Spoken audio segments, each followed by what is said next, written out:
All right, now they come back and Lynn Gooch is buzzing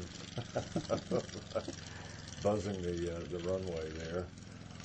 At that point, I thought they were coming into land. Yeah, I did too. That was a flyby, I think, as they call it in the movies. Uh-huh. Uh-huh. Now, you know, it was a nurse at Mountain Lakes Medical Center in Rabun County that I had mentioned this second wind dreams to, and she and another nurse started talking, and they both live in this area, and they said, you know, we think we know somebody who might help us with this. They knew Mr. Gooch. Oh. So it was very widespread. We're talking about 3 counties of people putting their minds together to make this happen. So Rabun, Towns, and Union County all together had contributors to this dream, just of ideas. You know, actually, yeah, just of ideas, because in a few minutes I talked to the owner of the RV. He calls it an RV. I call it a bus. Yeah, exactly. That's one of my favorite shots of them coming in. I think he's looking to see if everybody's waited still on there. him. Yeah. Well, we were gone a long time. I hope they didn't get hungry and go eat. But let's see. Yeah, Kenneth is from. I believe he said Kennesaw. I believe so. So. So yeah, even more areas. It's more widespread. Yeah. Okay, so the first part has been accomplished, and at this point, Robin, does he know that there's more to it? No, has no idea. This should be it. But So he thinks that's it. we're working now on the second part. All right, he'd always wanted to take his family cross country in an RV, and we couldn't really make that happen. But what we came up with is using this RV Yeah. to take him and some family members to Field of the Woods in Murphy, which felt like cross country because that was about a 30-minute trip. Yeah, that's I guess. quite a trek. So it was a variation on the original dream that he had, but I think it made him pretty happy. Oh, I think so. Now, I think he probably could have run to the RV. I think so. Because I know he was just really, stoked about everything that was going on.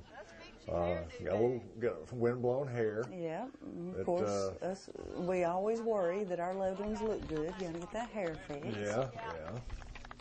And see that smile though, and all that energy.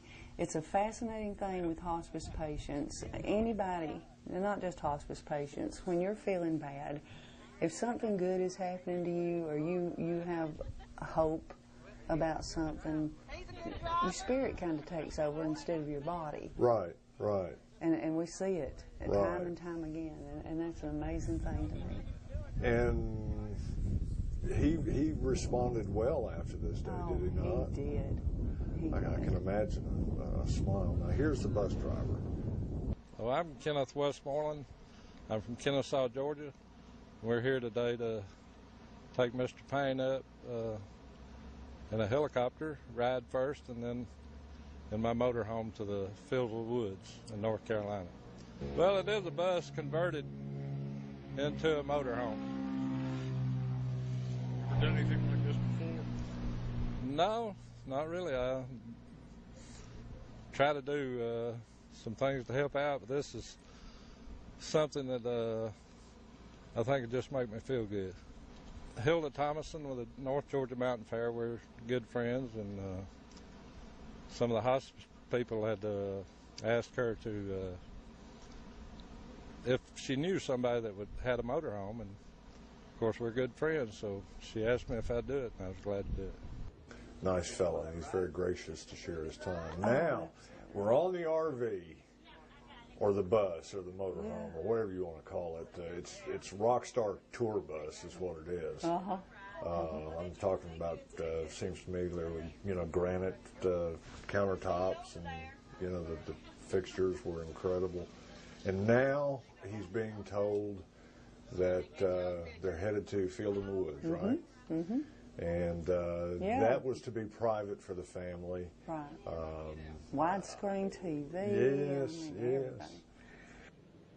I wanted to respect their privacy, but I was very thankful that they allowed me to go this far. After I got off the bus, tell me what happened. You shouldn't have gotten off the bus, is what happened. I didn't want to get off the bus. I know, and that was great. You were right.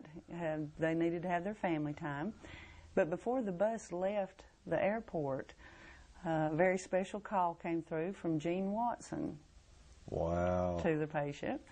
And that was Everette Payne. So Gene Watson made his phone call there, talked to him a little bit about music, and I understand they listened to a Gene Watson CD all the way over to Field of the Woods. Wow.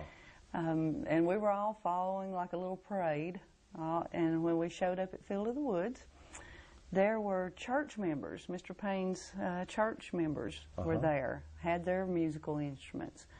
I believe, what do we count, 80 maybe? 80 close personal friends really? And family members were there with food, lots of hugs and kisses. All of a sudden I felt like I was a family member, I mean, you were just welcomed right in. And Mr. Payne was having such a good time. There was some really good food there too. Yeah. So we sang, there was lots of music played, lots of food. And then someone from the gift shop there said, there's a phone call from Mr. Payne. And so I took the phone, and it was Steve Warner. And I told Mr. Warner that about Mr. Payne's dream, and he would really love to go to the Grand Ole Opry, but since he couldn't, we appreciate him making the call to Mr. Payne. And I said, now he just flew for the first time. And he said, oh my goodness, he won't want to talk to me then. And I said, I bet he will. So I handed the phone to Mr. Payne, and I think the first thing he said was, now you're going to have to speak up, Sonny, if you want to talk to me. So they spoke probably 20 minutes. Really? And I had backed off so that I was not eavesdropping, but I listened to that last minute there, and Mr. Payne said, you don't know what this meant to me. You just don't know. Yeah. So got to really thank the folks at the Grand Ole Opry. Yeah. They sent him a couple of T-shirts, and but that phone call, that was really special. That is great. And then we decided to let the family have some privacy as well, those of us with the Second Wind Dreams board, and we left. But we understand that the family then gathered together, went to the baptismal pool, and Mr. Payne baptized his grandsons. Oh, that's fantastic. That's fantastic. And he had more energy than we did at the end of the day. We were all worn out. Mr. Payne was still going strong. He looked like the bride at a bridal shower. He was grinning from ear to ear. Yeah. I'm sure his face was sore from smiling so much. Oh, I'll bet. It's something you'll never forget. Oh, yeah. And the family. And that's what folks, I don't think, really recognize. And to be honest, I didn't either until I got some inside information, because at hospice you treat the patient, but you treat the family or the caregivers or the friends or those associated with.